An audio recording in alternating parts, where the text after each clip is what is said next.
Welcome and thank you for joining me. The golden age of piracy in the Caribbean has long captured our imagination, a world of adventure, danger, and lawlessness on the high seas. But behind the tales of buried treasure and swashbuckling heroes lies a harsh and unforgiving reality. Life as a pirate was brutal, unpredictable, and deadly. The title of this video, Why You Wouldn't Last a Day as a Pirate in the Caribbean, reflects that stark truth. In the next hour, we'll explore the daily struggles, dangers, and challenges pirates faced, from brutal discipline and fierce battles to disease, hunger, and the ever-present threat of capture or death. This isn't a romantic story, but a clear-eyed look at the relentless hardships that made surviving as a pirate a nearly impossible feat. Whether you're drawn to pirate lore or simply curious about this turbulent chapter of maritime history, join us as we navigate the reality behind the myth, uncovering why the pirate life was not for the faint of heart.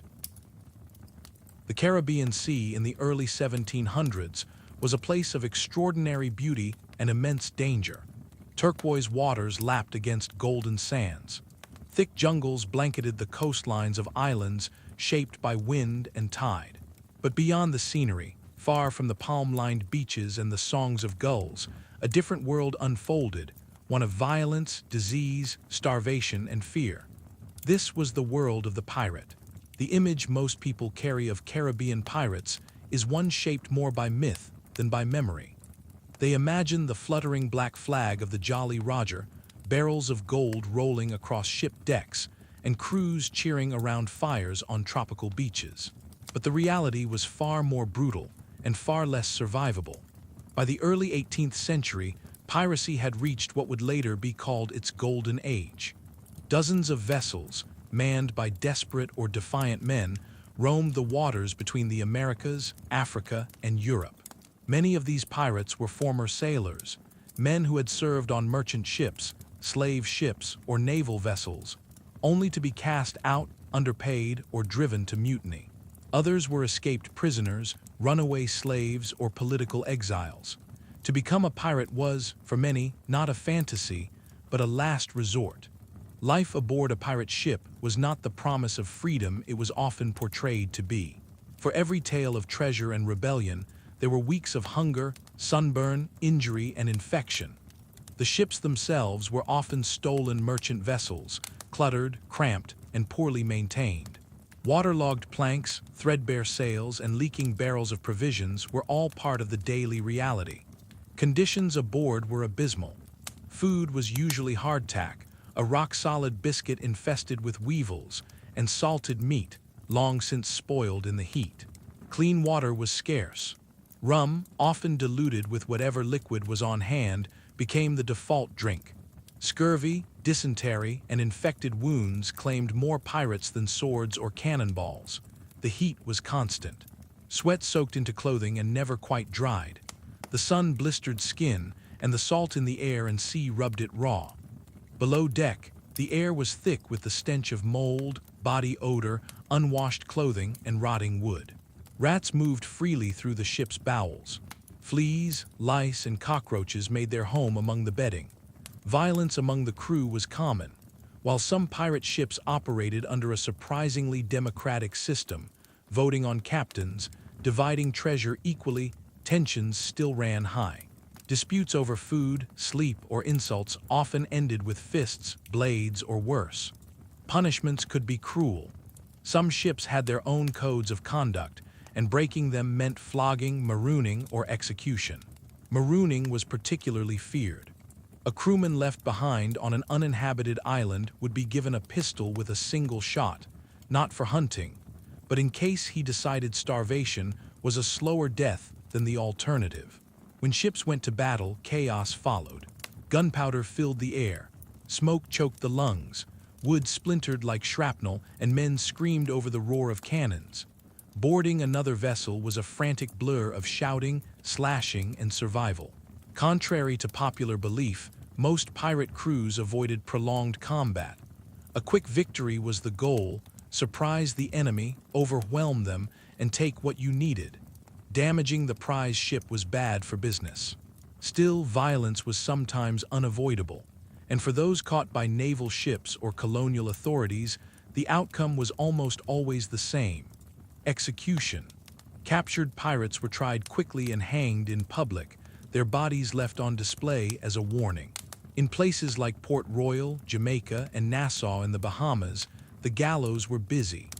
The British Crown, eager to control trade and eliminate threats, offered pardons to those who surrendered, but not all trusted the promise. And not all were forgiven. For many sailors, piracy was not a path to riches. It was a means of escaping something worse: harsh naval service, poverty, imprisonment. For a short time, piracy offered the illusion of choice, a chance to decide one's own fate, even if it meant dying young.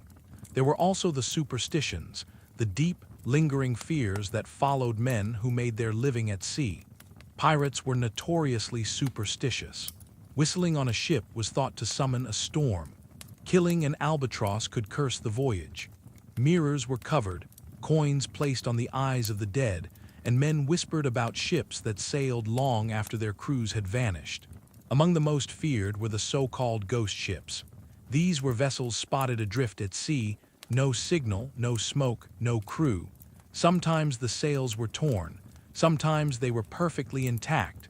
Food might still sit on the table undisturbed. Tools lay in place, but no one remained. Stories spread quickly among sailors of curses, of revengeful spirits, of crews swallowed by the sea itself. Some of these tales were born of truth. Ships lost in storms that reappeared days or weeks later, crewless. Others were the result of hallucinations, stress, or the long isolation of life at sea. Whatever their origin, these stories haunted the Caribbean waves as surely as any navy did. To be a pirate was to live half in the world of men and half in the world of myth. Each day brought hunger, violence, fear, and the quiet, creeping sense that something deeper waited beneath the surface. It is easy, from a modern world, to imagine piracy as an adventure. But when stripped of its legends, the life of a pirate in the Caribbean was a brutal gamble. Most did not live long. Those who did bore the scars, both visible and hidden. And for those who vanished, whose ships were never seen again, whose names were never recorded, only the sea remembers, and the sea does not speak.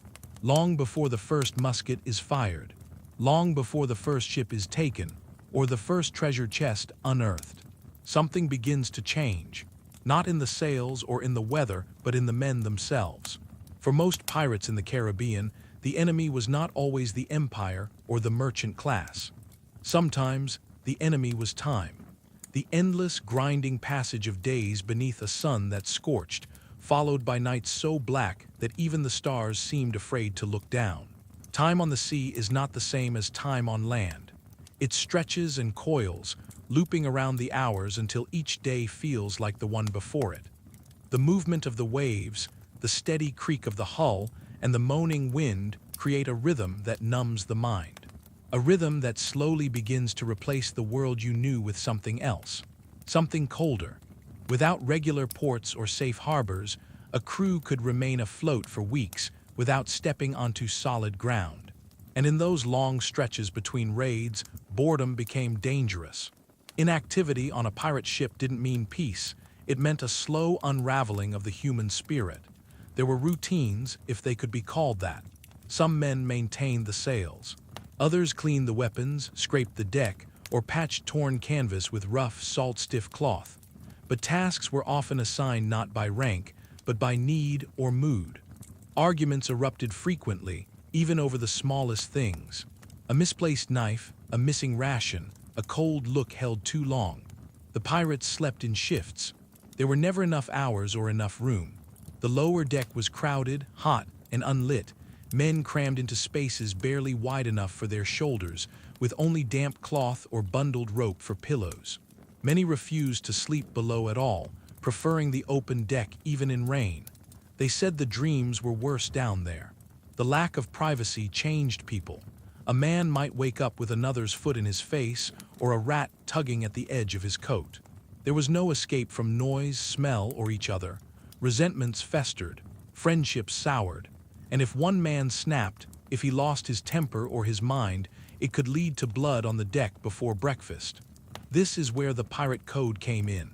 Contrary to popular belief, many pirate crews operated under strict rules. These codes varied from ship to ship, but often included agreements on how plunder was shared, how disputes were settled, and what punishments were allowed. Justice aboard a pirate ship was swift and cruel. Theft from another crew member could mean flogging or branding. Repeated offenses might mean marooning, a death sentence in all but name. Mutiny, even whispered in jest, could end with a blade between the ribs or a quiet push overboard in the night. What kept this violent chaos from consuming every ship was not loyalty, but necessity. Every man was needed to keep the ship afloat, to man the cannons, to fight in battle. For all their defiance of society's laws, pirates still understood the delicate balance of fear and function. But that balance was fragile. And once it tipped, the consequences were often permanent. Over time, the men changed. The sun burned their skin and bleached their hair. Salt dried out their lips until they cracked. Their hands calloused, their teeth rotted. Scurvy left their gums swollen and bleeding. Fevers broke out in the hold, spreading silently from one bunk to the next. But more than the body, it was the mind that suffered. Isolation at sea created a quiet madness. Some men began to hear voices. Others refused to sleep, claiming they'd seen something hovering just beyond the bow. Strange shapes in the mist. A figure on the waves, something beneath the surface that moved against the current. Most of these tales were dismissed as stories, symptoms of fatigue or drink. But when enough men began to see the same thing, it became harder to laugh them off. When multiple ships reported the same ghostly figure, or the same inexplicable glow beneath the sea, something changed in the telling. And there were always stories. Sailors whispered about ghost ships, vessels seen on the horizon that vanished without a trace. Ships with tattered sails and empty decks. Ships that appeared in the same waters where another had gone missing years before. Sometimes they were silent. Other times they were said to sing low, hollow sounds that echoed across still water like breath through a pipe organ. A warning, perhaps, or a lure. There were tales of the lantern ship, seen off the coast of Hispaniola, a vessel that burned with pale fire at night but could never be reached. Or the silent brig, which reportedly appeared only during storms, drifting through the chaos with no crew aboard and sails unshaken by the wind. Even pirates, hardened and skeptical as they were, paid attention to these stories. They would change course if a certain bird circled the mast. They would light candles on nights when the fog came in early. They knew that something lived in the sea beyond explanation, and they knew not to tempt it. Superstition was not weakness aboard a pirate ship. It was survival. Coins were nailed to the mast to appease spirits. Tattoos were carved with deliberate symbolism. Daggers, anchors, mermaids, and skulls to ward off evil or to signal defiance. One common practice involved carrying a piece of lead from a sunken ship, wrapped in cloth, and worn on a string around the neck. It was believed to protect against drowning or to ensure that if you died, your body would be found. Even the weather had a personality. Storms were seen as expressions of the sea's will. Lightning that struck too close was not just danger, it was a sign. Hurricanes were not natural, they were punishments, sent for reasons no man could guess. And when the sea was too calm for too long, it was worse than any gale. Silence made men twitch. The stillness brought back memories, regrets, voices from the past. Some pirates claimed that certain waters were haunted, regions where compasses spun in circles, where sails tore for no reason, where laughter echoed across the surface at night with no land in sight. And slowly, in such a place, a man might forget who he had been. Pirate life stripped away the layers of self. Names were changed, histories buried. Some crew members didn't speak the same language, and after a while it didn't matter. Orders were barked in gestures. Emotions were shown through action, not words. To feel too deeply was to weaken. The ship became everything: home, prison, fortress, coffin. On some ships, new crew members were not told the names of the dead. When a man was lost in battle or swept overboard, his belongings were divided quietly. His name, if he had one, faded just as quickly as the blood washed away in the salt. This was how the sea swallowed men, not all at once, but slowly, piece by piece. And the worst part, most never noticed it happening. You might still believe you'd have fared better. That, if placed aboard one of those creaking wooden hulls, you would have survived, adapted, thrived. But survival was not just about strength. It was about silence, endurance, an ability to live with the unknown. And not everyone could. For every pirate who died by the sword or rope, there were dozens more who faded away. Men who lost themselves in the rhythm of waves, the scent of brine, and the flicker of something distant just beyond the fog. They were not remembered with statues. Their stories were told only as warnings, their names scratched into wood or whispered over mugs of rum in dark corners of half-forgotten taverns. Some were never spoken of again. But their ships are sometimes seen, still drifting, still searching, empty decks, faded flags, no crew. And if you should see one alone on the water, moving without wind, turning toward you when no one steers the helm, you may wonder if it carries treasure. But it doesn't, it carries memory. And memory, once twisted by the sea, never comes back whole. There was no such thing as retirement for a pirate. Most men didn't grow old at sea. They simply disappeared into storms, into enemy fire, into the deep. A pirate's end rarely came in bed. It came with a rope, a cannonball, or the silence of drowning. Sometimes it came in daylight, sometimes in the dark. But it always came. Death was part of the job, and the men who sailed these ships knew it. They carried it with them, like another weapon on their belt, another scar beneath their sleeve. And yet, for all their bravado, the fear of death hung heavy on every deck. There were many ways to die in the Caribbean. The sea offered 1,000 versions. Some were loud, like the blast of a broadside that turned wood to splinters and men to red mist. Some were quiet, like the soft sound of a man slipping overboard at night, unnoticed until morning, when his hammock hung empty. Disease was a common killer. Scurvy was slow and painful, rotting a man's gums, loosening his teeth, and weakening his joints until he could barely move. Fevers burned through crews in waves. Dysentery, yellow fever, and smallpox claimed lives without needing a single sword raised. But even sickness could be bearable in its own way. Predictable, even. What unsettled the men more was the sudden, violent kind of death. The betrayal, the suspicion, the punishments that followed. On pirate ships, order had to be enforced by fear. Discipline wasn't kept with ranks or uniforms, it was kept with the ever-present threat of what happened to men who crossed the line. And the line was always shifting. Stealing from another crew member was one of the worst offenses, not because pirates valued law, but because they depended on each other to survive. A stolen pistol might mean death in the next boarding. A hidden share of gold might starve another man. When theft was discovered, the response was brutal. The thief might be flogged, lashed with a whip until his back ran slick with blood, or branded with a hot iron. In some cases, a hand or ear was cut off as a warning to others, and if the offense was seen as unforgivable, he was simply cast out. Marooning was a punishment pirates reserved for traitors. The condemned man was rowed to an island, often little more than a strip of rock and sand, and left with a flask of water, maybe a pistol, and nothing else. No sail, no food, no hope. Some died of thirst. Some tried to swim and vanished beneath the waves. Others were never heard from again. And some chose the pistol. There were worse fates. Mutiny was the darkest word aboard any ship, whispered in corners, passed between glances. If a captain lost the respect of his crew, he could be voted out or worse. Some pirate codes allowed for fair elections, others did not.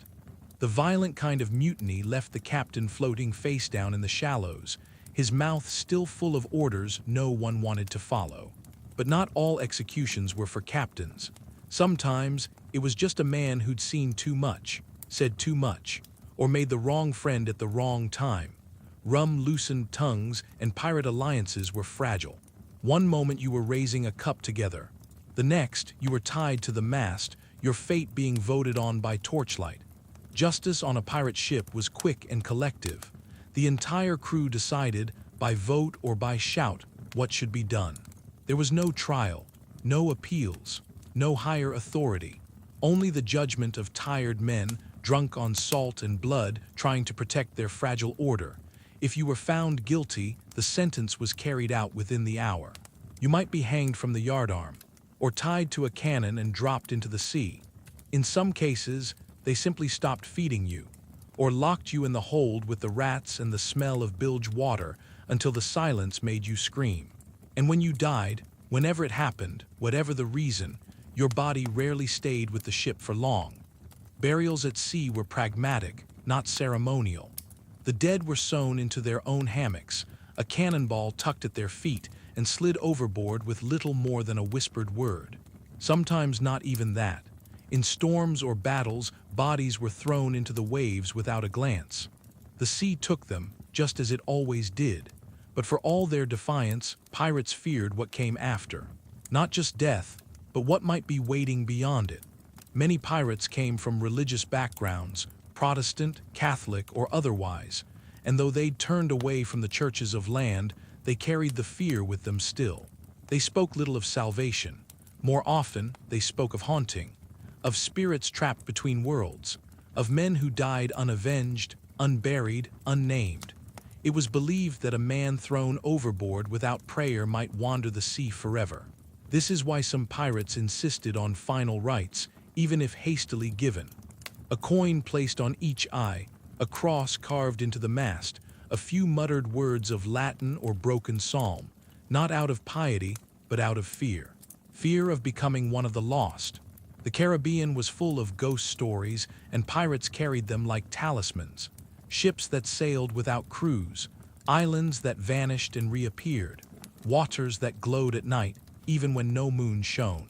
Some believed in mermaids, not as beauties, but as omens. If you saw one, it meant someone on board would die before the next dawn.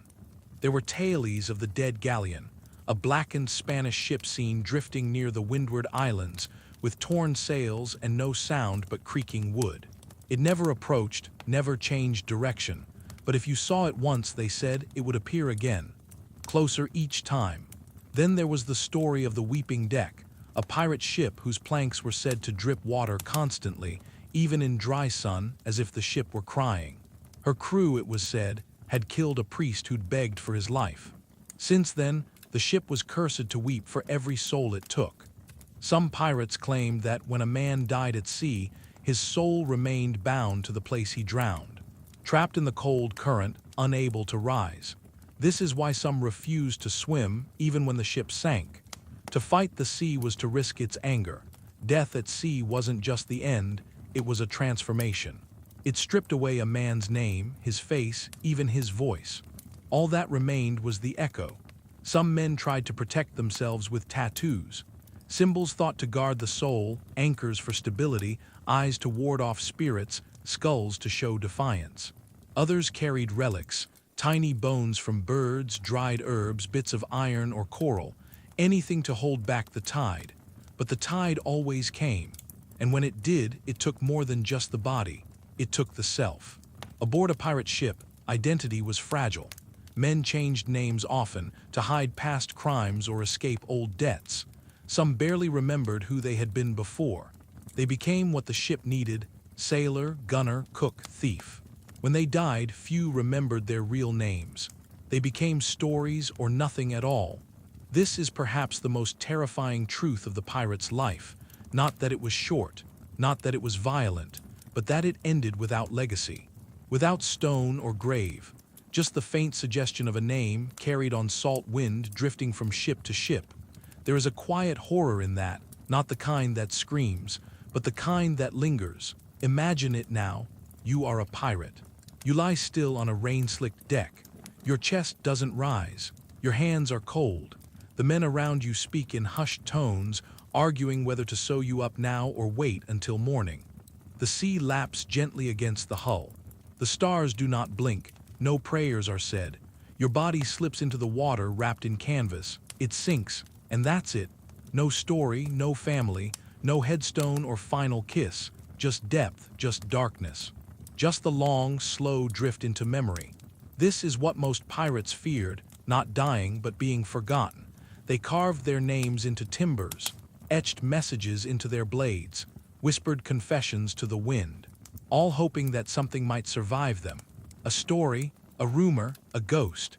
And sometimes those ghosts lingered.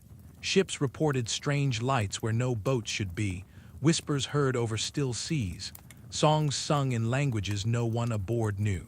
A sudden coldness, even in tropical heat. When it happened, no one asked questions. They simply muttered a blessing, lit a lantern, or changed course. Because everyone aboard a pirate ship knew the truth, the sea remembers what men forget.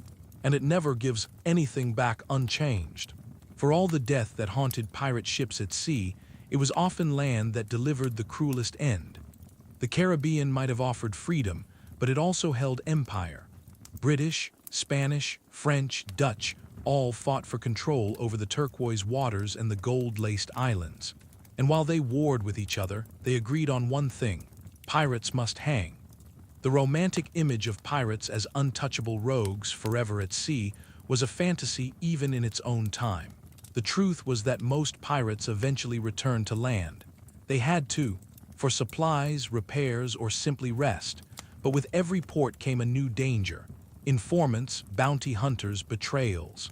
The empires offered rewards for names, and hungry mouths are easily tempted.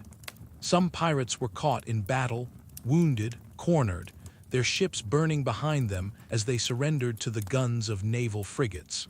Others were taken quietly, in the dead of night, betrayed by allies who decided that 30 pieces of silver were worth more than loyalty.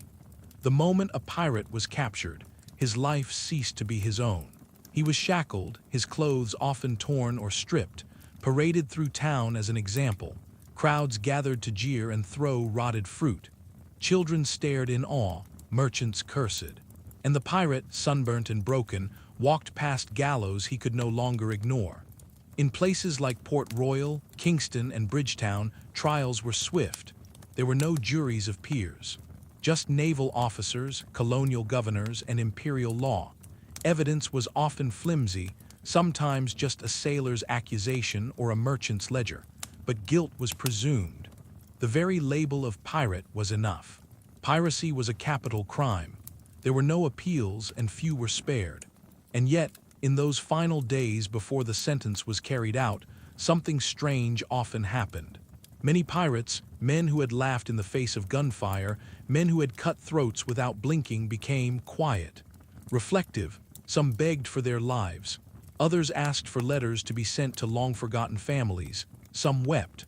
Some sang hymns. A few wrote down their stories. These confessions, preserved in colonial archives, are haunting. They speak of regret, of lost time, of betrayal, of dreams that dissolved into blood and salt. A man who once commanded 100, with a glance now scrawled desperate words onto parchment with trembling hands. Some pirates, like Captain William Kidd, maintained their innocence to the very end. Others, like Charles Vane, met death with fire in their eyes, spitting curses at the crown. But even the defiant could not escape the final walk. The execution itself was public, intentionally so. A scaffold was built, a rope was tied. Sometimes multiple pirates were hanged at once, lined up before a jeering crowd. A priest might offer final prayers. A drum might sound. Then the floor dropped. The fall was short by design, enough to break the breath but not the neck. This was the short drop, a hanging method that left the condemned man to slowly suffocate as his legs kicked and the crowd stared. Death could take minutes. Children watched. Mothers averted their eyes. Merchants whispered reminders to their sons. This is what happens to thieves. Sometimes the body was left hanging for hours, swaying gently in the coastal breeze. In certain cases, the corpse was covered in pitch and placed inside a gibbet, an iron cage hung from a pole near the harbor. There the pirates' remains were displayed for months, blackened by sun, picked at by gulls, slowly falling apart. A warning to all who passed: the sea may tempt you, but the noose waits ashore. The most infamous gibbeted pirate was Captain William Fly, hanged in 1726. Before his death, he called out the hypocrisy of the shipowners and captains who drove men to piracy through abuse and broken promises. Then he adjusted the noose himself to ensure it was done right and died with dignity. His body was hung near Boston Harbor, visible to every passing ship. There was no burial, no stone, just the slow, silent undoing of a man by time and wind. For some pirates, capture wasn't immediate. They ran, changed names, fled to new islands. Some tried to vanish into society as fishermen, as dockworkers, as husbands. But the law had long arms and memories were longer. One might escape justice for a year, even 5. But one night a knock would come, a face from the past, a ledger opened, a name recognized, and then the rope. In a few rare cases, captured pirates were offered pardon if they turned on their former comrades. These men became informants, testifying in exchange for their lives, but they were never trusted again. They lived as ghosts, watched from alleys, shunned in ports, always afraid. Sometimes those they betrayed came back for revenge, not in courts, but in the dark. While the empires hanged pirates for law, sailors often believed in spiritual judgment just as strongly. Some whispered that a pirate who died by hanging would never rest. The spirit, they said, would remain in the air, suspended, restless, especially if he had never repented. Those who drowned were thought to be trapped beneath the sea, reliving their final moments forever. But those hanged were left to haunt the wind. It was said you could hear them in the creak of ship's rope, in the groan of wood at night, in the snap of a sail just as a storm rolled in. And then there were the cursed executions, pirates who, legend claimed, could not die. One tale tells of a man named Isaac Noose Black, hanged 3 times in Barbados. The rope broke twice. On the 3rd attempt, lightning struck the scaffold. The crowd screamed. Some claimed the devil came to collect him. Others believed God had spared him. Either way, his body was never found. Stories like this spread quickly among superstitious crews. They gave hope, but also fear. Because if justice could fail, then what else might be waiting? Several captured pirates were allowed to write final letters before execution.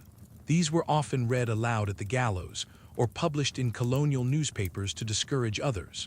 One such letter, written by a sailor named Thomas Wills, reads, "I lived like a dog and now I die like one. Tell my sister I remember her song. I hear it still when the waves are quiet. I wish I had gone home."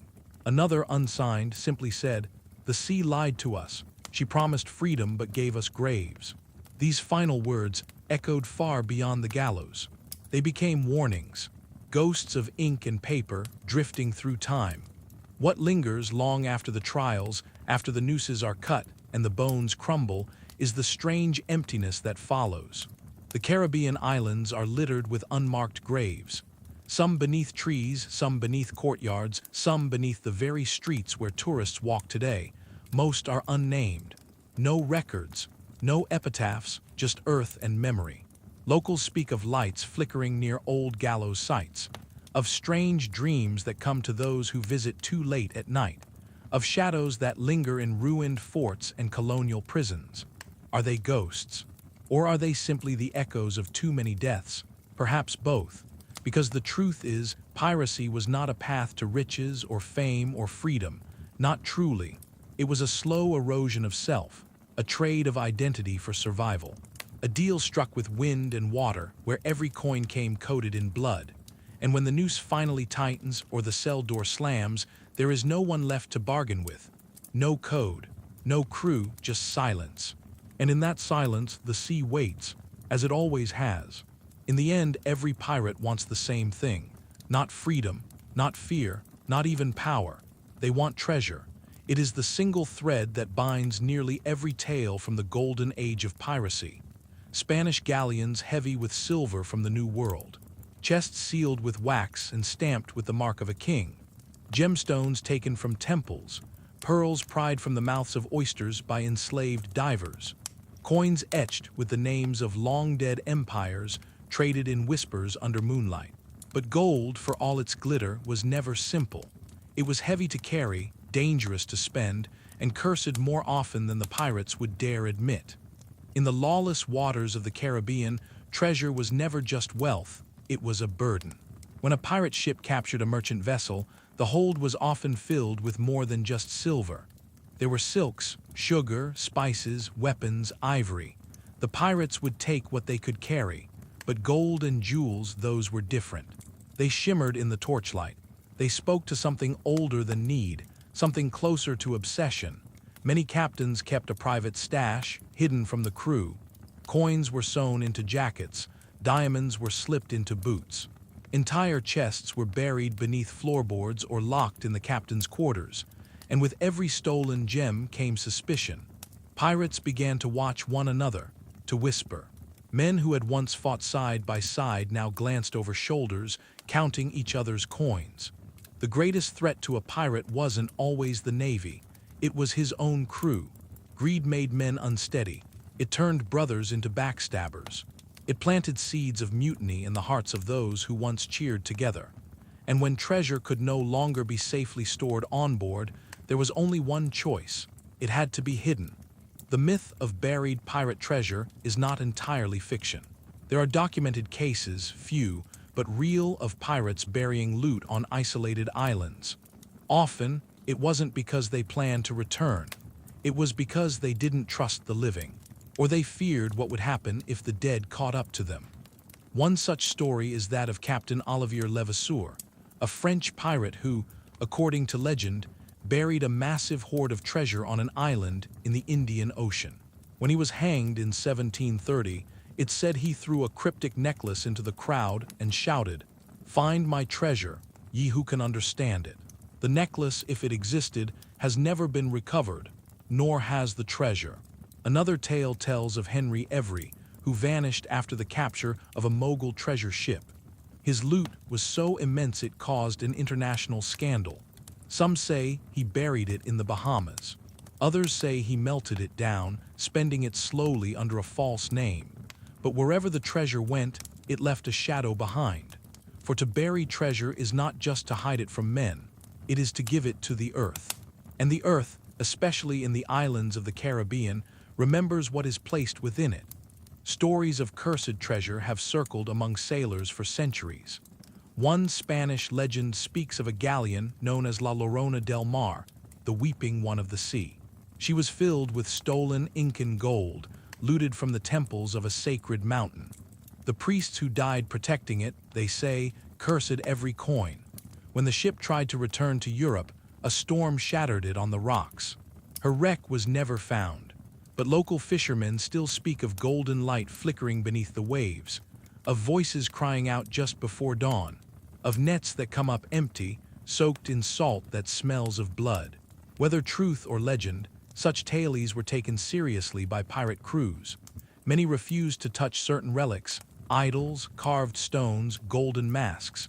Superstitions ran deep. A coin taken from a grave was bad luck. A jewel stolen from a woman's body was worse. And the worst of all, a crown. Crowns, especially those made of gold or emerald, were believed to bring death to all who touched them. One pirate, known only as Mad Jack Greaves, once claimed a crown from a sunken Spanish wreck. He wore it to mock the world. 3 days later, his ship was struck by lightning. He drowned with the crown still on his head. It washed ashore weeks later. No one would touch it. Eventually, it was thrown back into the sea. Not all curses were supernatural. Some were simply the slow unraveling of the human mind. A man who spends years stealing, killing, burying treasure he can never truly use eventually begins to unravel. The lines between dream and memory blur.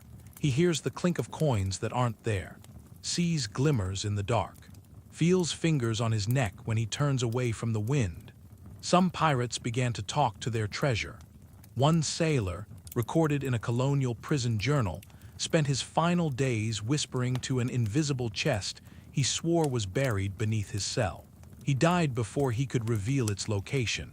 The floor beneath the prison was dug up years later.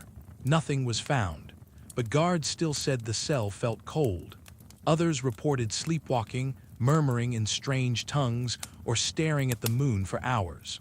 Whether it was guilt, paranoia, or something darker, no one knows. But it became a well-known saying among pirates, "Too much gold makes a man thin." They meant it literally. To this day, the Caribbean is full of unrecovered shipwrecks, their holds still filled with the glittering dead. Spanish treasure fleets lie silent off the coasts of Cuba and Hispaniola. Storm-wrecked sloops, galleons, and frigates rest in coral tombs, and still men dive for them. Modern treasure hunters have found coins, artifacts, weapons, but many report something else. A feeling, a silence, as if the ocean holds its breath around certain wrecks. Some divers have spoken of equipment malfunctions, sudden currents, or inexplicable cold. Others of dreams, strange, vivid, full of voices. Some say they see faces in the sand, shadows moving in the murk. One diver, after retrieving a ruby from a sunken pirate ship, began to suffer night terrors. He returned the stone to the sea. The dreams stopped. There is no proof of curses, but there is a quiet understanding. Treasure taken violently rarely brings peace. Whether it is lost in a storm or hidden beneath an island, it carries something with it, something waiting. Perhaps that's why so many pirates died without riches. Why so many ships vanished with their gold still aboard. It wasn't always greed. Sometimes it was fear. A knowledge deep in their bones that to keep what they stole was to carry more than just wealth. It was to carry death. And so the treasure remained behind. Buried, forgotten, dreamed about in the dark. Even now, people walk the shores of forgotten islands. They dig, searching for what pirates left behind. But they never stop to ask why it was buried in the first place. Maybe they should, because some things were not meant to be found. And gold, when taken in blood, is never just gold. The sea has always been a place of mystery and superstition, where every creak of timber and flicker of light might carry meaning beyond the natural world. For pirates, who lived their lives between lawlessness and danger, superstition was a language spoken in whispers and gestures, a thread woven through every day on the water.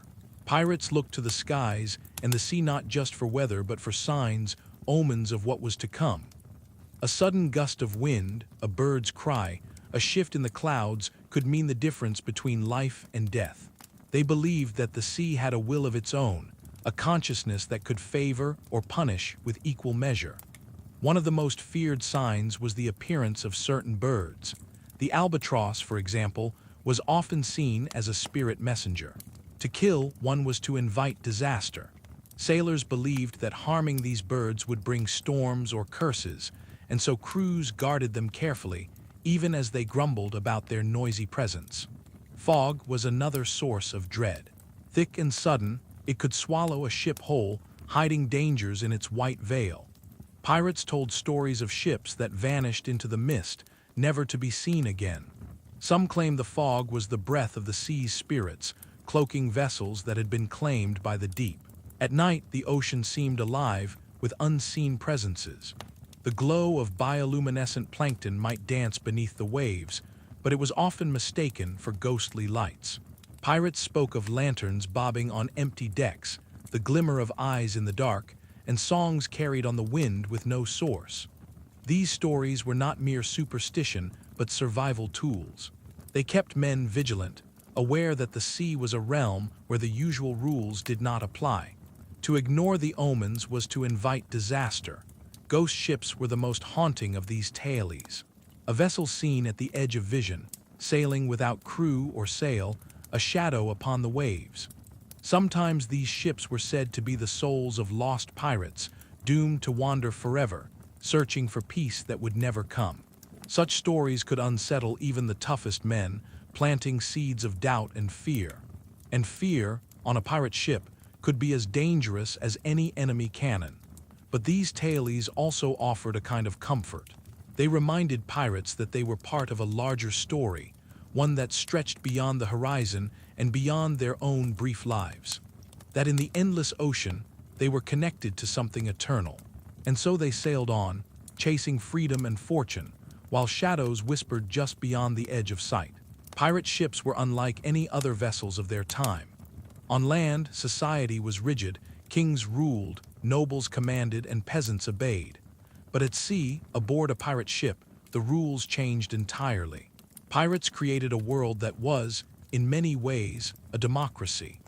They carved out freedoms unknown to most men of the 1700s and 1800s, where a captain's power was limited and the crew had real say in how things were run. Decisions were made collectively. When choosing a captain, pirates held votes. A man became captain not because of birth or rank, but because the crew trusted his judgment, skill, and leadership. If a captain lost the crew's confidence, he could be replaced, sometimes swiftly and without bloodshed. This system kept leaders accountable, a stark contrast to the absolute rule common on naval ships. The Pirate Code, often called the Articles of Agreement, was a set of rules that every crew member agreed to before setting sail. These codes varied from ship to ship, but usually included fair shares of treasure, punishments for theft or desertion, and guidelines for behavior during battle and daily life. Breaking the code meant punishment, often severe, but the code also guaranteed rights unheard of elsewhere, such as compensation for injury or illness. Life aboard was harsh but surprisingly egalitarian. Wages were shared, medical care was provided for injured sailors, and captains could not simply order men to death. Instead, the crew's voice mattered. This structure allowed pirates to endure harsh conditions, knowing that their lives and shares were protected by mutual agreement. Despite this democracy, life was still dangerous and uncertain. Discipline was strict but agreed upon. Fights were settled by votes or duels, and disagreements could lead to marooning or worse. Yet the sense of brotherhood was real, forged by the shared peril of life at sea. This balance between freedom and order was fragile. It required trust, courage, and constant negotiation. It was a society born out of necessity, but it also hinted at a different way to live, a fleeting glimpse of equality amid a world of hierarchy. Pirate battles were brutal, chaotic, and often brief. Unlike the formal naval engagements of their time, pirate attacks relied on surprise, speed, and overwhelming force. Their ships were smaller and faster, armed to the teeth with cannons, muskets, and cutlasses. But it wasn't just about firepower, it was about psychology. Pirates used intimidation to frighten crews into surrendering without a fight. When a pirate ship approached, flags were hoisted, sometimes the infamous black flag with skull and crossed bones, sometimes a false flag to deceive. The sight of the Jolly Roger was enough to unsettle many merchant crews. It signaled no quarter, no mercy, and a dangerous reputation. Once close, pirates boarded quickly, swinging from ropes and shouting war cries. The battle was hand-to-hand, clashing steel, gunfire, and chaos. The wounded were often left behind, and the victors took what they wanted before disappearing into the horizon. Life during these moments was intense. Fear mixed with adrenaline. Every man had a role. Gunners loading cannons, deckhands cutting rigging, sharpshooters aiming from the rigging. But the real danger was not just the enemy. It was the risk of falling overboard, of fire spreading to the powder stores, or of the ship sinking. Pirates often fought dirty. They used grappling hooks, boarding axes, and pistols loaded with nails or shot. Poison and sabotage were common. Trust was scarce. Every encounter could be your last. After battle, the wounded were treated as best as possible. Pirate surgeons, if lucky enough to have one, worked with crude tools and little medicine. Amputations were common to prevent infection. Pain was constant, but survival depended on quick care. Despite the violence, battles were sometimes surprisingly orderly. The Pirate Code demanded fairness in dividing spoils and care for injured crew. Loyalty was tested, but the code held men together. Yet, beneath the fierce camaraderie was the ever-present shadow of betrayal. Alliances shifted. A captured enemy might turn informant. Crews mutinied. Trust was fragile in a world where death was never far. The pirate's life was a constant battle, not just with other ships, but with the sea, with fear, and with each other. Edward Blackbeard Teach was a man built for legend. Born around 1680, little is known of his early life, but by 1716, he had risen through the ranks of pirate crews in the Caribbean and off the American coast. What set Blackbeard apart was his ability to create terror without excessive bloodshed. His signature was his appearance, He tied slow-burning fuses into his beard and lit them during battles, creating a terrifying visage of smoke and fire. This psychological warfare often led opponents to surrender without a fight. His flagship, the Queen Anne's Revenge, was a former French slave ship he captured and outfitted with 40 guns. Blackbeard's reign was brief but intense. In just a couple of years, he blockaded the port of Charleston, South Carolina, capturing vessels and demanding ransom. But his luck ran out in 1718 when Lieutenant Robert Maynard of the Royal Navy tracked him down off Ocracoke Island. After a fierce battle, Blackbeard was killed, his body reportedly shot and stabbed multiple times before finally succumbing. Even in death, his legacy haunted the coastlines and stories of the Caribbean.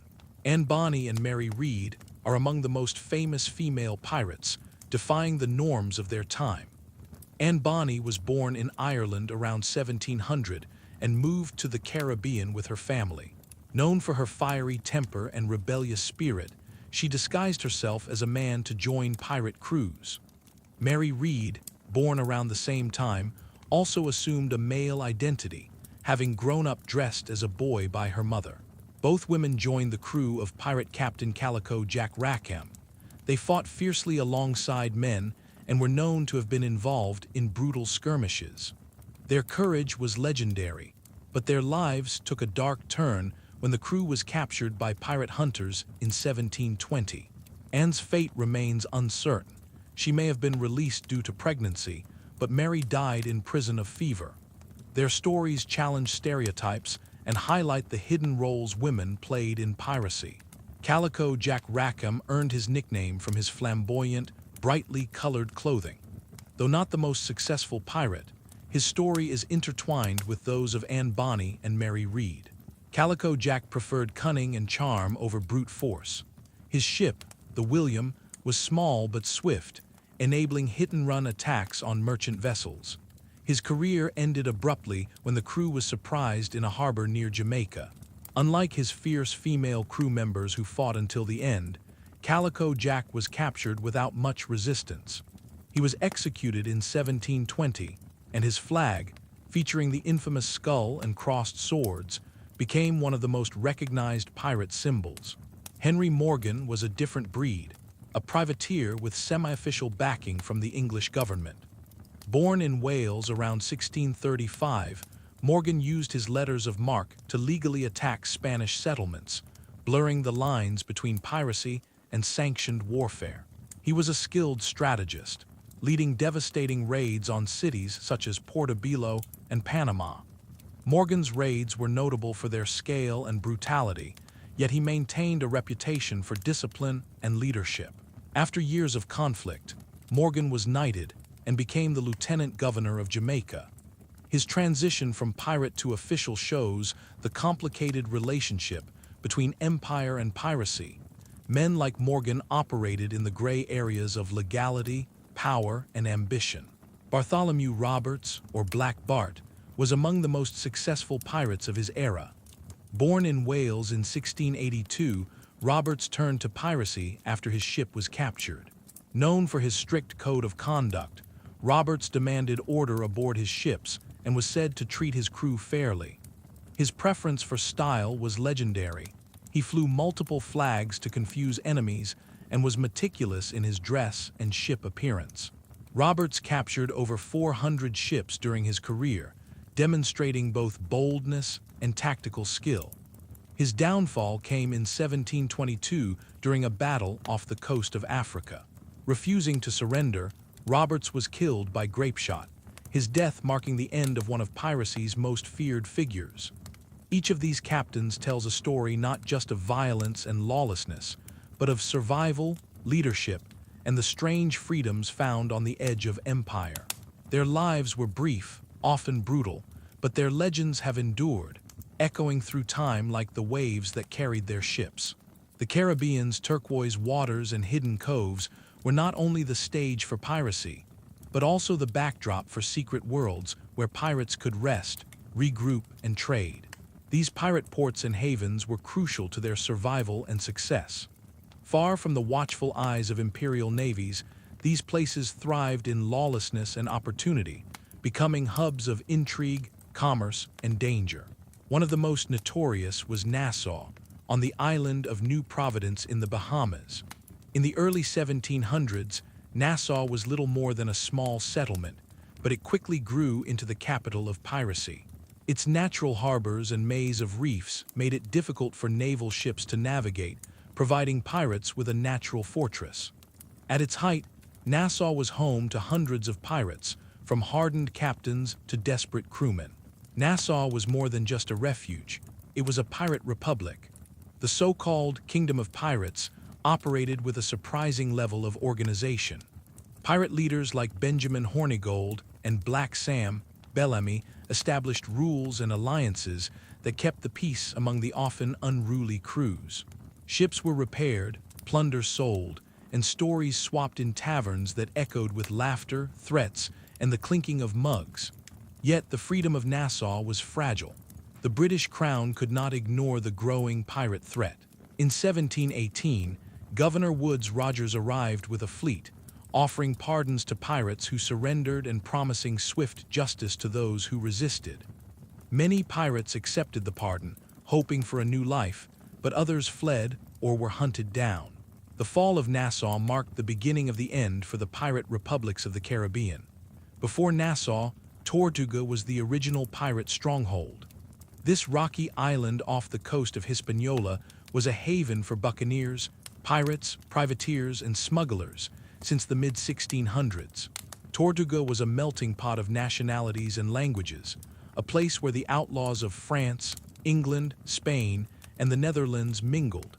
Its rough taverns and chaotic streets were infamous for violence, revelry, and the constant clash between freedom and survival. Tortuga's strategic location made it ideal for launching raids on Spanish ships and settlements.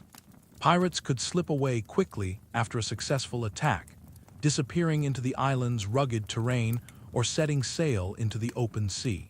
But life in Tortuga was harsh. Food was scarce, disease rampant, and the threat of naval attacks constant. Another vital port was Port Royal, Jamaica's notorious city, often called the wickedest city on earth. During the late 1600s, Port Royal was the hub of English privateers and pirates. It flourished with wealth brought in from raids on Spanish galleons, and the bustling trade in goods stolen from all over the Americas. Port Royal was a city of extremes, lavish wealth and brutal poverty, wild parties and sudden violence. Taverns spilled onto the streets, and the sound of music mixed with gunfire. Its docks were crowded with ships and sailors from around the world, many of whom sought to make their fortune by any means necessary. The city's downfall came swiftly in 1692 when a massive earthquake caused much of Port Royal to sink into the sea. This disaster was seen by some as divine punishment for the city's sins. Despite this, the spirit of piracy endured, and new ports and havens rose in its place. Beyond these well-known centers, pirates also relied on smaller, hidden coves and islands. Remote spots like the Cayman Islands and the less charted parts of Cuba's coastline offered shelter and secret anchorages. These places were perfect for burying treasure, repairing ships, or lying low when danger loomed. Pirate ports were more than just hideouts. They were places where pirate culture thrived. They were chaotic, dangerous, and sometimes brutal, but they also offered a glimpse of a different way to live, even if only for a brief time. In these havens, the rigid rules of empire softened, replaced by the rough codes and uneasy alliances of the pirate world. Women on pirate ships are often thought of as myths or legends, but their presence in piracy was real and significant, though rare and often hidden beneath layers of secrecy and disguise. The world of piracy, like much of the 17th and 18th centuries, was dominated by men. Yet, some women dared to break those boundaries, challenging the rigid roles society imposed on them and carving out lives of danger and freedom on the high seas. Two of the most famous female pirates, Anne Bonny and Mary Read, are perhaps the best-known examples of women who took on male identities to sail alongside men. But their stories only scratch the surface of the complex role women played in piracy. Anne Bonny was born in Ireland around 1700 and moved to the Caribbean with her family. Known for her fiery temper and fierce independence, Anne disguised herself as a man to join the crew of Calico Jack Rackham. Her courage in battle and willingness to fight alongside men earned her respect and fear. She defied the era's expectations in every way, from her manner of dress to her sharp wit and fearless fighting style. Mary Read's story is equally compelling. Raised as a boy by her mother to hide her gender, Mary lived much of her life disguised as a man. She joined the military before turning to piracy, where she continued to conceal her identity. Mary fought bravely during several engagements, proving herself equal to any man aboard the ship. Like Anne, her life challenges many assumptions about gender roles in the pirate world. Beyond these famous figures, women's roles aboard pirate ships were complex and varied. Some women traveled disguised as men for protection or freedom. Others were companions or wives of pirates. There were even cases where women took command or influenced pirate crews behind the scenes. Pirate life was harsh and dangerous, and women faced unique challenges. The threat of discovery and punishment was ever present. If caught, women disguised as men were often tried harshly, seen as deceivers in a world that prized male strength and order. Yet for some women, piracy offered an escape from the constraints of conventional society. The freedom of the sea, the promise of adventure, and the chance to live by their own rules were powerful draws. Stories survive of women who lived as pirates for years, participating in raids, managing ships, and shaping pirate communities. These women defied the odds and created legacies that ripple through history. Their tales remind us that piracy was not a world of uniformity, but of complexity, a chaotic society where survival often meant bending or breaking the rules, where courage and cunning mattered more than birth or gender. The legends that swirl around pirates are more than just fanciful tales. They are echoes of the fears, hopes, and the harsh realities of life at sea. For pirates, the ocean was an unpredictable and often hostile place, where natural dangers mingled with the unknown. To make sense of this unpredictable world, sailors developed rich mythologies, stories that warned, explained, and sometimes comforted. The concept of cursed treasure is among the most persistent legends. Pirates believed that gold and jewels taken from sacred places, such as temples or burial grounds, were often cursed by spirits or gods. These curses were thought to bring misfortune, madness, or death to those who stole them. One famous story tells of a Spanish galleon carrying Incan gold, cursed by priests before it sank beneath the waves. Pirates who later sought this treasure reported strange happenings, illness, bad luck, and eerie whispers in the dark. These tales were not just superstition. They carried warnings about greed and betrayal, reminding pirates that some wealth came with a heavy price. The fear of curses helped maintain a fragile trust among crews, discouraging theft and selfishness in a world where every man depended on the other. Then there are the ghost ships, silent vessels said to glide across the sea, crewless and shrouded in mist. The most famous is the Flying Dutchman, a spectral ship doomed to sail the oceans forever. Sightings of ghost ships were taken seriously, believed to be omens of disaster or death. For pirates, these apparitions were reminders of the thin boundary between life and the afterlife, and the dangers lurking beyond the horizon. Sea monsters also loom large in pirate lore. Tales of enormous squids with tentacles strong enough to crush ships, serpentine sea dragons, and giant whales swallowing sailors whole were common. These creatures symbolized the vast, unknowable power of the ocean, forces beyond human control. While some sightings might be explained by natural phenomena or misidentified animals, the stories endured because they spoke to the fear and awe that the sea inspired. Maps and codes became part of pirate mythology as well. The idea of secret treasure maps, marked with cryptic symbols, and an X denoting buried loot, captured imaginations for centuries. While many such maps were fabrications or exaggerations, they fueled the romantic image of pirates as adventurers on mysterious quests. Pirates also developed their own signs and signals, subtle ways to communicate danger, loyalty, or plans, part of the secretive language that bound crews together. Daily superstitions were woven deeply into pirate life. Whistling on board, a ship was thought to raise storms. Stepping on a gun barrel could bring bad luck. Black cats crossing the deck might portend death or disaster. Pirates carried lucky charms, rabbit's feet, pieces of sea glass, or tokens given by loved ones to protect themselves from harm. Rituals such as tossing coins into the sea for good fortune were common.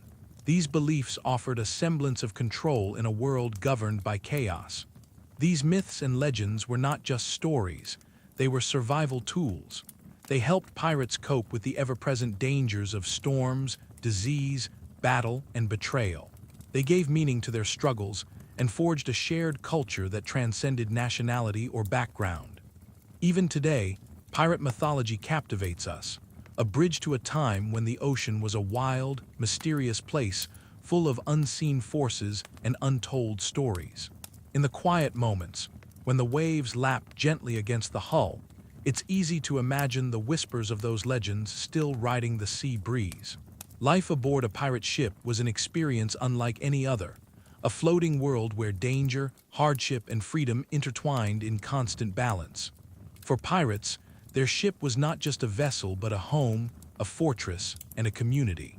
It was a place where every man's skill and courage mattered, and where the rules of the land often gave way to a rough but real sense of order.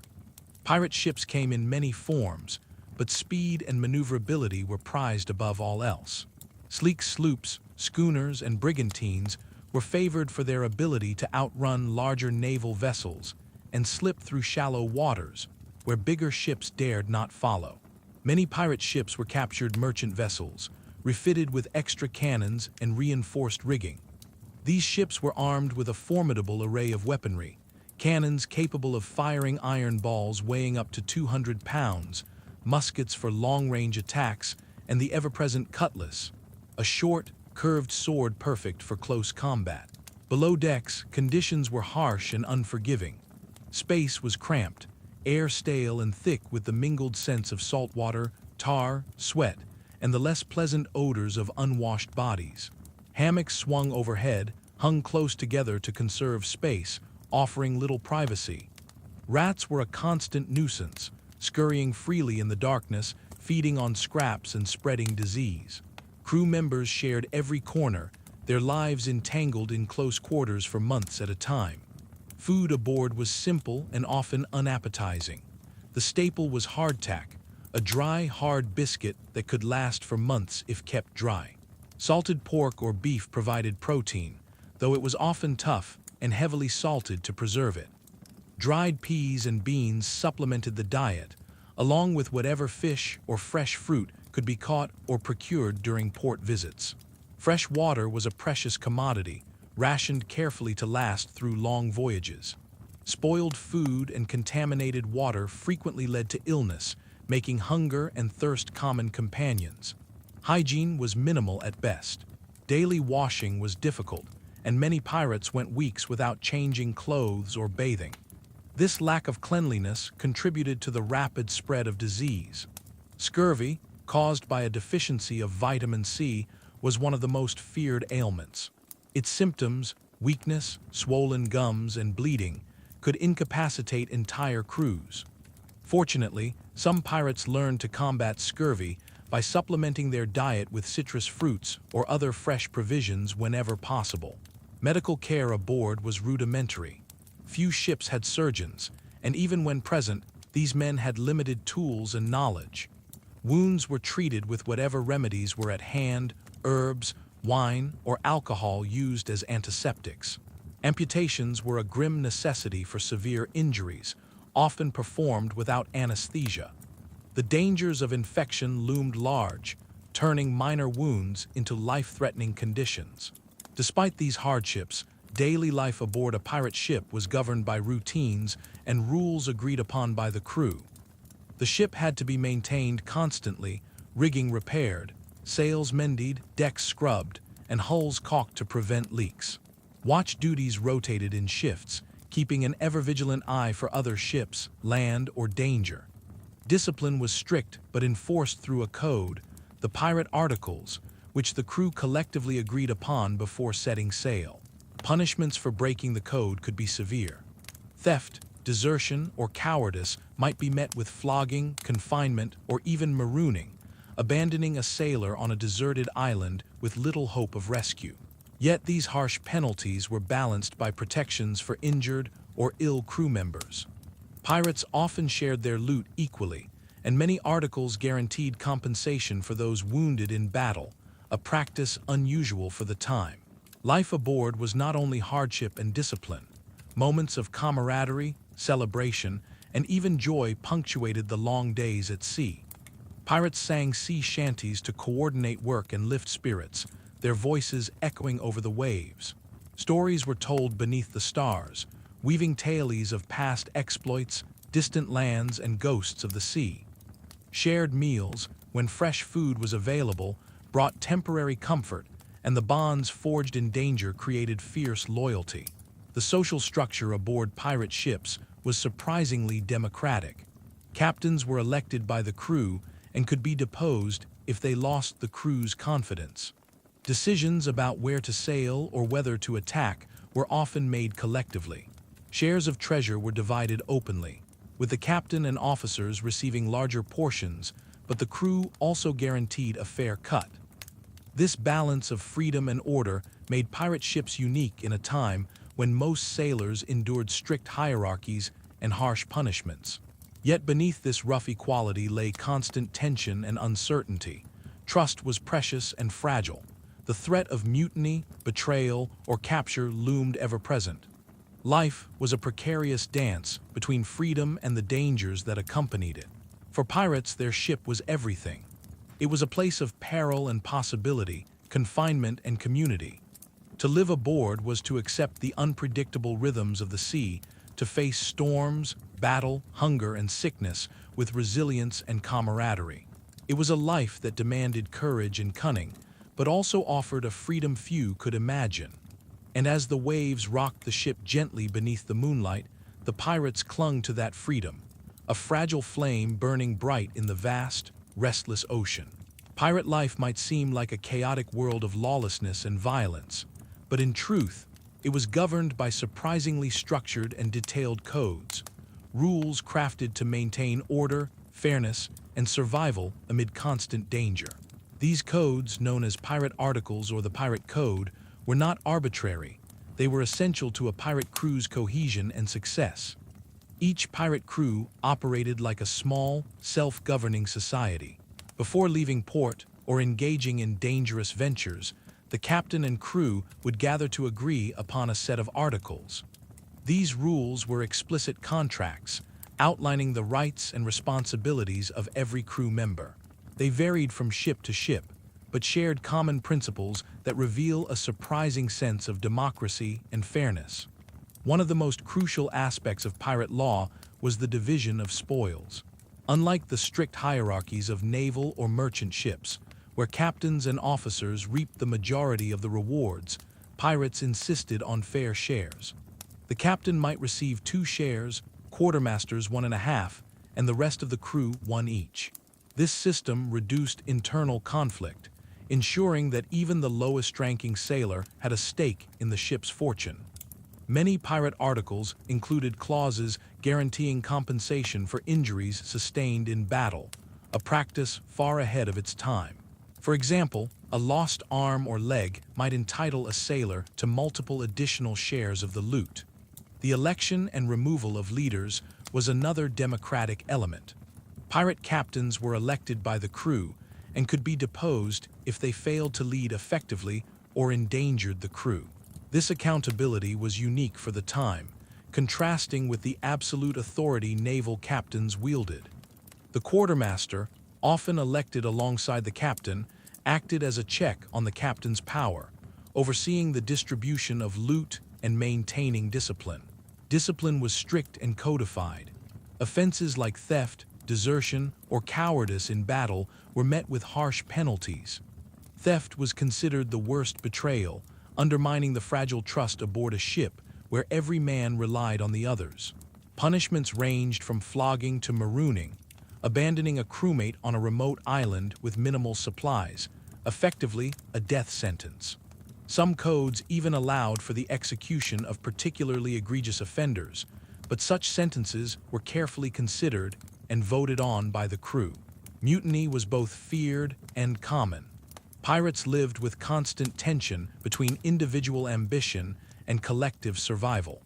The pirate articles often included detailed procedures for resolving disputes, including trials held by the crew. These informal tribunals heard accusations, allowed evidence, and judged guilt or innocence. The process was surprisingly orderly, reflecting the crew's need for stability. Pirate justice extended beyond the ship. When captured, pirates faced brutal legal systems. Admiralty courts and colonial governors were determined to stamp out piracy. Trials were often swift, and execution by hanging was the standard sentence.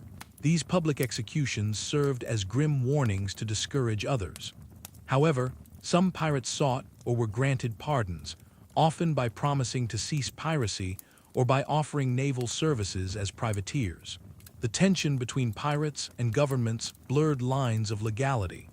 Many pirates began as privateers, private sailors licensed by governments to attack enemy ships during wartime. When peace treaties ended conflicts, privateers sometimes turned to piracy rather than giving up their livelihoods. This complicated justice systems, as the same individuals could be heroes or villains depending on politics. Pirate law and justice reveal a culture that balanced radical freedom with necessary order.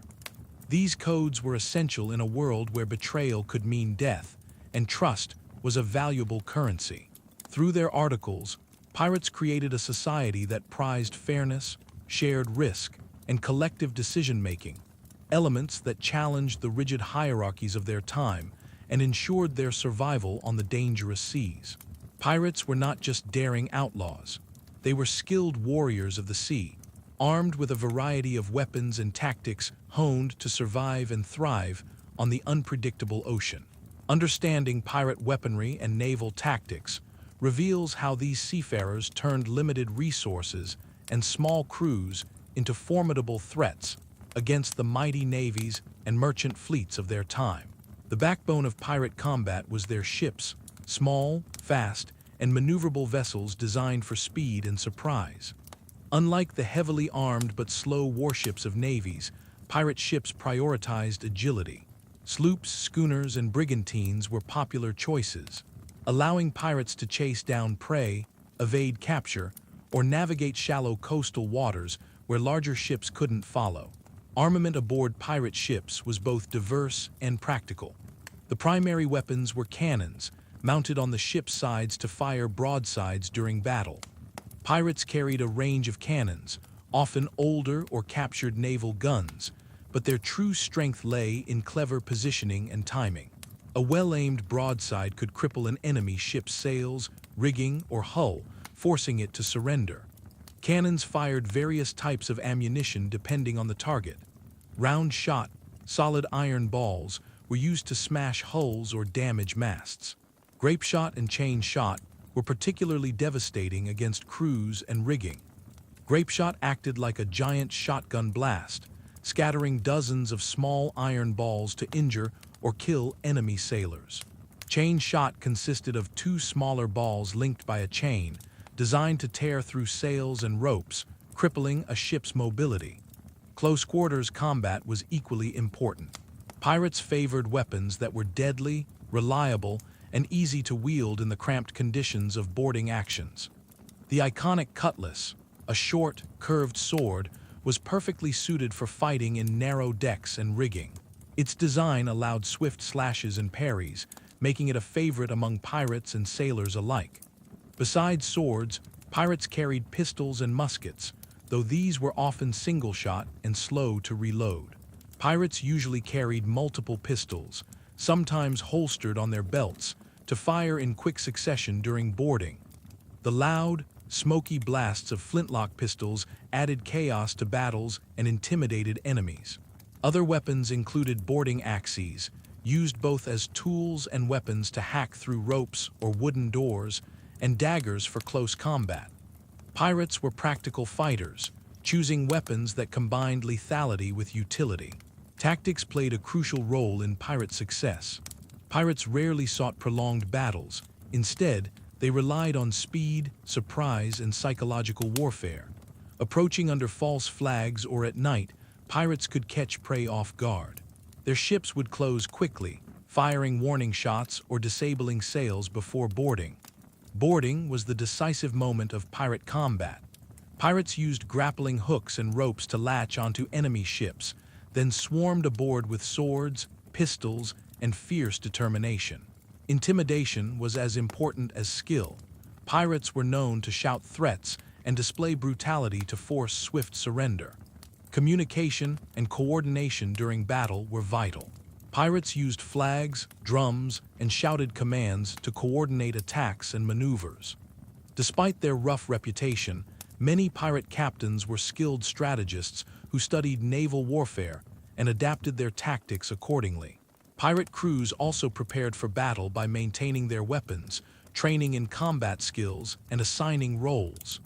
Every man knew his position, whether manning a cannon, guarding the deck, or readying boarding parties. Discipline in battle was strict, as any hesitation could mean defeat. Beyond direct combat, pirates employed deception and cunning.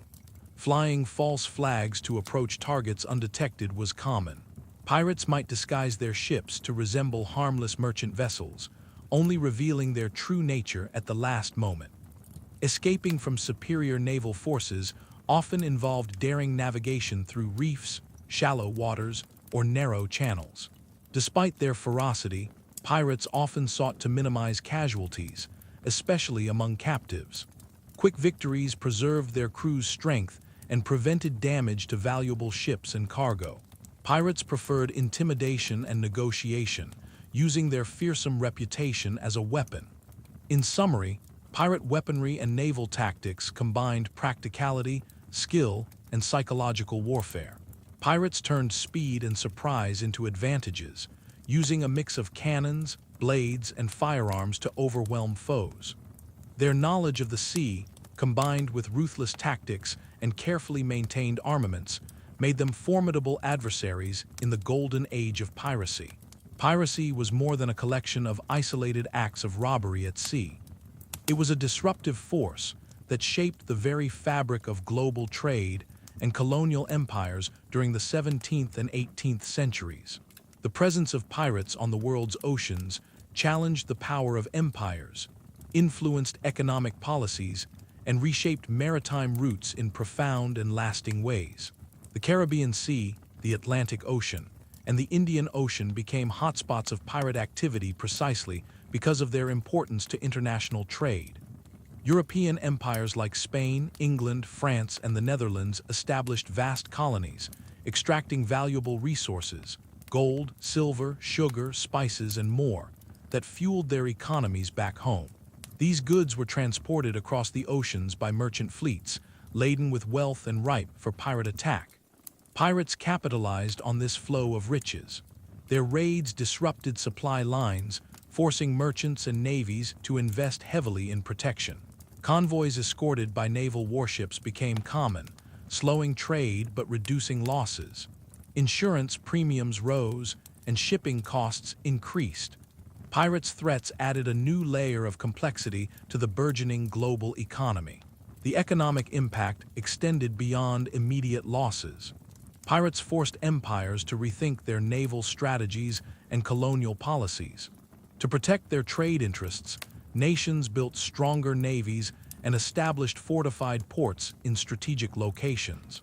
These military responses led to an arms race on the seas, shaping naval technology and tactics for decades. Pirate attacks also had social and political consequences. Ports known as pirate havens, like Nassau in the Bahamas or Port Royal in Jamaica, became melting pots of diverse cultures, economies, and illicit trade. These cities thrived on the wealth pirates brought, creating tensions between colonial authorities and pirate communities. Some governors were complicit, turning a blind eye or even profiting from piracy. The blurred lines between privateering and piracy complicated imperial politics. Governments issued letters of marque, licenses authorizing private ships to attack enemy vessels during wartime. Many privateers became pirates once peace treaties ended hostilities, continuing their raids without legal cover. This ambiguity made enforcement difficult and undermined the authority of colonial powers. Piracy's disruption extended to the human cost. Merchant sailors faced constant danger, and colonial economies suffered when trade was interrupted. Yet piracy also created opportunities for marginalized groups. Enslaved people, indentured servants, and outcasts sometimes found freedom and status aboard pirate ships, challenging social hierarchies of the time. By the early 18th century, empires intensified efforts to eradicate piracy. Naval campaigns, increased patrols, and legal reforms led to the capture and execution of many notorious pirates. The decline of piracy coincided with the rise of stronger colonial administrations and the expansion of imperial control over the seas. Despite their decline, the impact of pirates endured. They forced empires to adapt, reshaped maritime commerce, and left a legacy that continues to capture imaginations today. The golden age of piracy was not just about theft and violence. It was a force that challenged the emerging global order, revealing the complexities of power, wealth, and freedom on the high seas. Pirates never truly vanished with the end of the golden age. Their legacy lives on not only in history books, but in the myths, legends, and ghost stories that continue to capture imaginations around the world. The afterlife of pirates is a rich tapestry woven from eerie tales, haunted ships, cursed treasures, and the relentless search for hidden gold. Ghost stories about pirates have thrived for centuries, rooted in the fears and superstitions of sailors who lived close to death.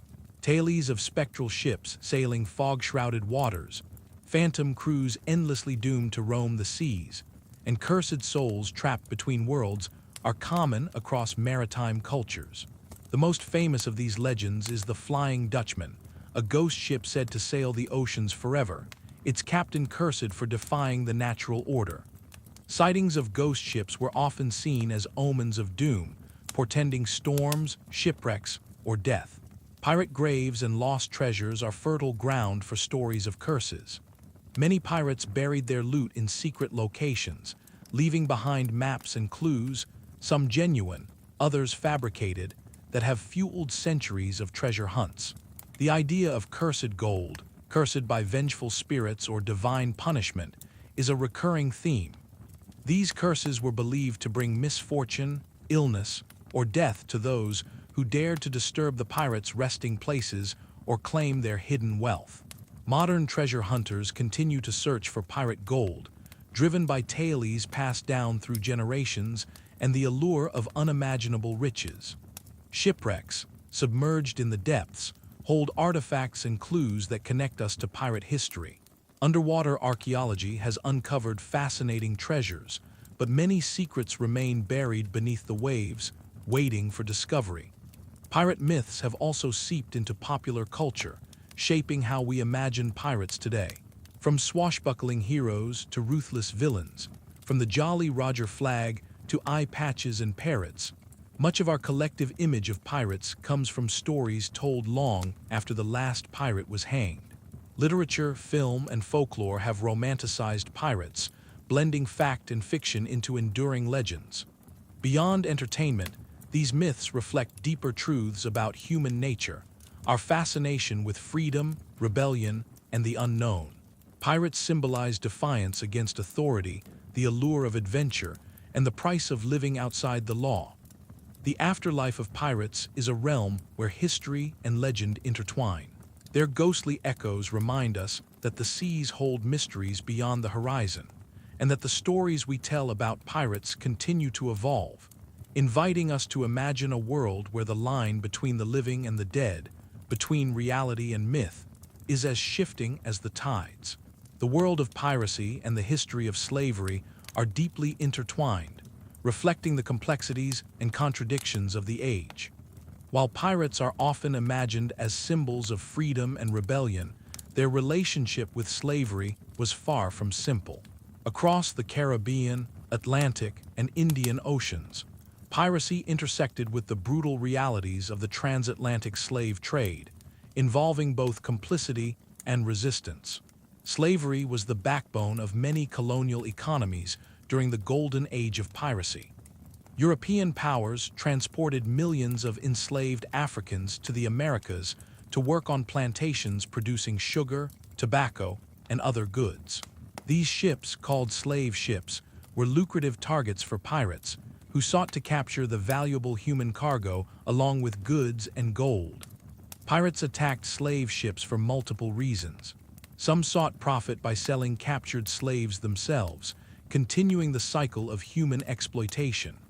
Others, however, freed enslaved people, offering a rare and radical alternative to bondage. Pirate crews were often multicultural and included formerly enslaved Africans who escaped captivity and found refuge aboard pirate ships. These individuals sometimes rose to positions of influence, contributing to the diversity and democratic nature of pirate society.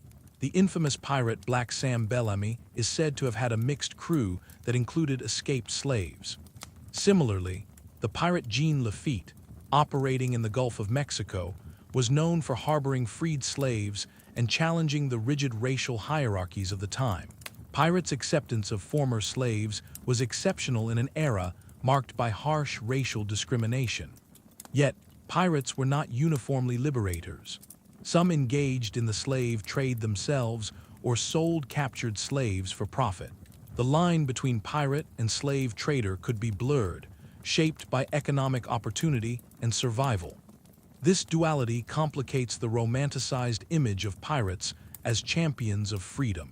Pirate ships could be spaces of relative racial equality compared to contemporary society. Many pirate codes included clauses against discrimination, and leadership roles were accessible regardless of race or background. This environment fostered a sense of community and mutual reliance that contrasted sharply with the brutal hierarchy of colonial slavery. The presence of escaped slaves aboard pirate ships also had wider social implications. Pirates' defiance of slavery challenged colonial authorities and threatened established power structures. Their acceptance of freed slaves was seen as a dangerous subversion, prompting harsh crackdowns and efforts to eliminate piracy. Despite the harsh realities, stories of pirate havens as refuges for escaped slaves have endured. Places like Nassau and Tortuga offered sanctuary and opportunities for those fleeing bondage, adding layers to the complex social fabric of pirate communities. Understanding the relationship between piracy and slavery offers a fuller picture of the golden age of piracy, one that acknowledges both the oppressive systems of the era and the moments of resistance within them. Pirates navigated a world defined by exploitation and inequality, sometimes perpetuating these systems, sometimes undermining them. The legacy of this relationship echoes today in discussions about freedom, justice, and the untold stories of those who lived on the margins of history, where pirates and enslaved people crossed paths in unpredictable and profound ways. Pirates lived in a world full of danger and uncertainty, where every voyage could be their last. To navigate the perils of the sea, they developed a rich tapestry of rituals, superstitions, and beliefs. These practices were more than mere superstition. They were ways to impose order, find comfort, and create a sense of control over an unpredictable and often hostile world. One of the most pervasive beliefs among pirates, and sailors generally, was in omens and portents. The sea was a place where luck could turn on a dime, and signs from nature or the supernatural were closely watched. A black cat crossing the deck was considered bad luck, while spotting certain birds, like albatrosses or ravens, could be interpreted as warnings or blessings. Pirates took these signs seriously, altering their behavior accordingly to avoid disaster. The Jolly Roger, The iconic pirate flag featuring skulls and crossed bones or swords was itself steeped in symbolic meaning. Flying the Jolly Roger was not only a signal of pirate identity, but also a psychological weapon. Its fearsome design was meant to intimidate and coerce surrender without a fight. The flag became a ritual symbol, rallying pirate crews under a banner that united them in rebellion and defiance. Pirates also engaged in rituals before battle to seek protection and success. These rituals could include prayers to various gods or spirits, the wearing of lucky charms, or symbolic acts like spitting into the wind or touching wood. Some pirates believed in curses that could be cast on enemies or treasure, and the power of such curses was taken seriously, believed to bring misfortune or death. A well-known superstition involved the burial of treasure. Pirates often buried their loot in secret locations, but before doing so, they might perform rituals to protect it. These could include marking the site with symbolic signs or placing curses on anyone who dared disturb the treasure. The lore of cursed pirate gold and haunted treasure maps has roots in these practices. Daily life aboard ship was also shaped by beliefs in luck and fate. Many pirates carried personal talismans, coins, bones, or trinkets, thought to bring good fortune or ward off evil. Tattoos, too, were imbued with meaning. Symbols like anchors, swallows, or crosses were believed to protect sailors from harm or ensure a safe return home. The fear of supernatural beings like sea monsters, ghosts, and spirits was common. Pirates believed that restless souls of drowned sailors or betrayed pirates haunted the seas, sometimes seeking revenge or warning the living. These stories were shared around campfires or during long nights at sea, blending cautionary tales with entertainment. Some pirate rituals reflected a blend of cultural influences. Crews were often multicultural, bringing together beliefs from Europe, Africa, the Caribbean, and beyond. This mix created a rich spiritual landscape where Christian prayers mingled with African rituals and indigenous beliefs, shaping unique practices aboard pirate ships. Examples of these rituals appear throughout pirate history. The infamous Edward Teach, known as Blackbeard, was said to light fuses in his beard before battle, creating a terrifying spectacle meant to intimidate foes. His theatricality was as much a psychological tactic as a superstition.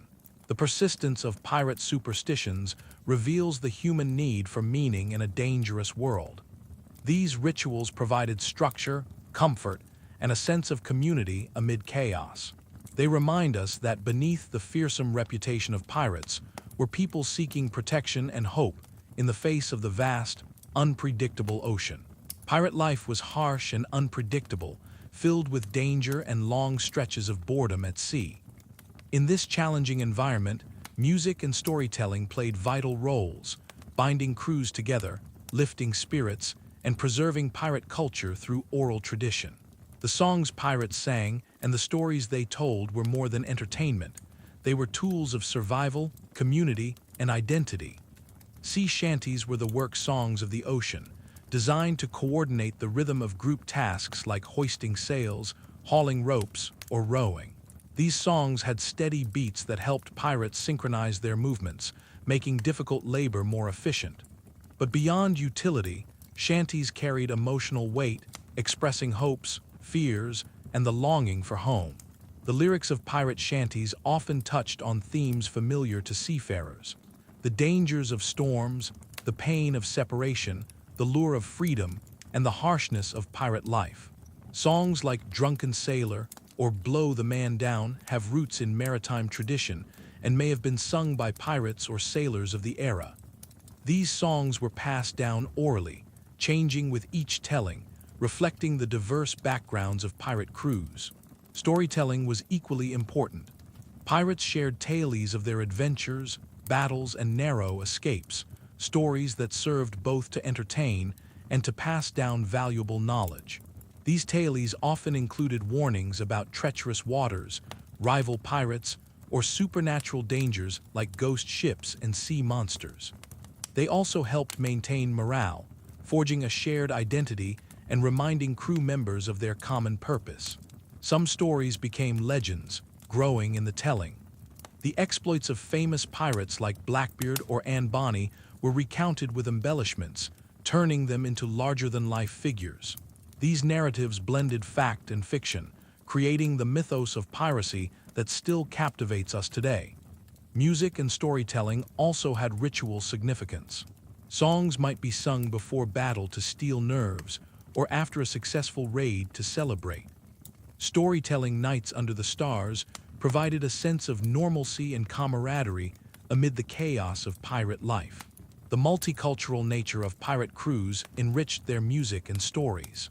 Crews included sailors from Europe, Africa, the Caribbean, and beyond, each bringing their own traditions and languages. This diversity influenced the rhythms, melodies, and themes of pirate songs, creating a unique cultural blend. Examples of pirate music and storytelling survive in folk songs, ballads, and written accounts collected by historians and sailors. The tale of the Flying Dutchman, a ghost ship doomed to sail forever, is one such enduring legend, passed down through generations and adapted into songs and literature. The legacy of pirate music and storytelling continues today, inspiring modern folk and sea shanty revivals, as well as popular films and books. They remind us that pirates were not just ruthless criminals, but people who found meaning, joy, and solidarity through song and story on the vast, lonely ocean. Navigating the vast, unpredictable oceans was one of the greatest challenges pirates faced. Without the sophisticated instruments and technologies that modern sailors rely on, pirates depended on a combination of skill, experience, and traditional knowledge to chart courses, avoid dangers, and find targets. Seamanship was an essential art that could mean the difference between fortune and disaster. Pirate navigation blended ancient techniques with emerging knowledge. The primary tools were the compass, the sextant, and the chronometer, although the latter was a relatively recent invention and not always available to pirates. The compass, which indicated magnetic north, allowed sailors to maintain a steady course even when landmarks or stars were hidden by clouds. The sextant, used to measure the angle between celestial bodies and the horizon, helped determine latitude, while the chronometer allowed for calculating longitude, a notoriously difficult problem at sea. In addition to instruments, pirates relied heavily on celestial navigation. They observed the sun during the day and stars at night, using their positions to estimate direction and location. The North Star, or Polaris, was a crucial fixed point for sailors in the Northern Hemisphere, providing a reliable reference amid the shifting waves. Knowledge of the moon's phases and tides also played into navigation strategies. Pirates were skilled map readers, but often had to rely on imperfect or outdated charts. Some captains carried stolen or purchased maps, but many relied on memory and experience. This sometimes led to dangerous risks, such as running aground on reefs or shoals, but also allowed pirates to navigate tricky coastal waters where larger naval ships could not follow. The ability to read natural signs was vital. Pirates watched wind patterns, cloud formations, bird migrations, and the color of the sea to predict weather and locate land. For example, certain seabirds only flew within specific distances from shore, so spotting them could indicate nearby islands or ports. Changes in water color could signal coral reefs or shallow areas, helping crews avoid hazards.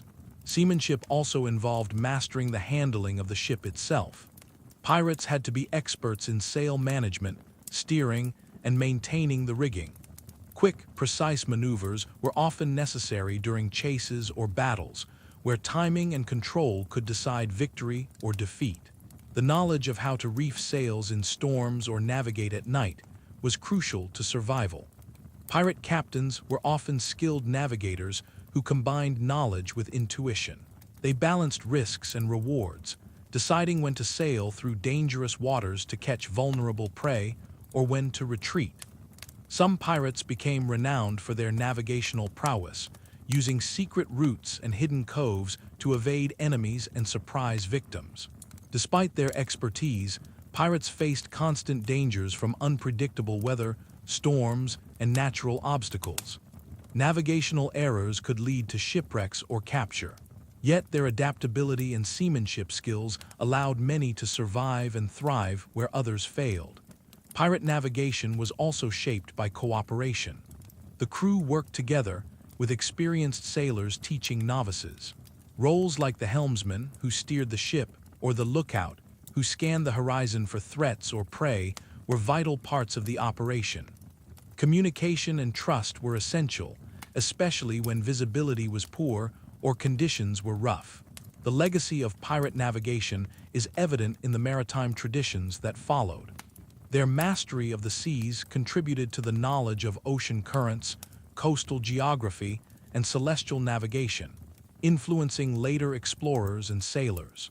In essence, pirate navigation and seamanship were feats of ingenuity and resilience. Faced with limited tools and harsh environments, pirates combined science, skill, and experience to command their ships across vast oceans. Their ability to read the skies, seas, and signs of nature allowed them to carve out a place in maritime history, a testament to human courage and adaptability in the face of the unknown.